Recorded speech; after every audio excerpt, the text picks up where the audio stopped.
全國 Tesla 召回修理涉及超過36萬部。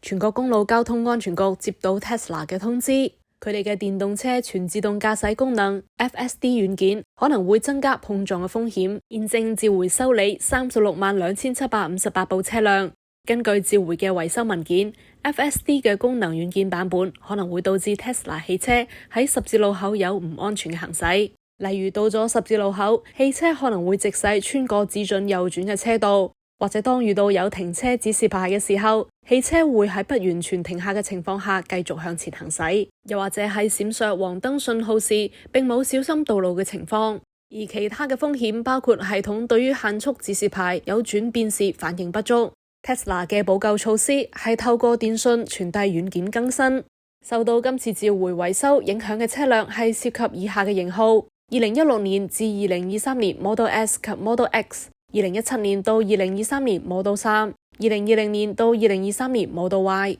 根據路透社嘅報道，公路交通安全局自2021年起對83萬部 Tesla 進行持續調查，調查包括 Tesla 嘅 FSD 同自動輔助駕駛功能。如果民眾想進一步了解自己嘅車輛是否喺召回嘅名單之內，可以登錄到 Tesla 嘅網站 surface.tesla.com/win-record-research， 輸入車輛嘅 VIN number 可以進行查詢。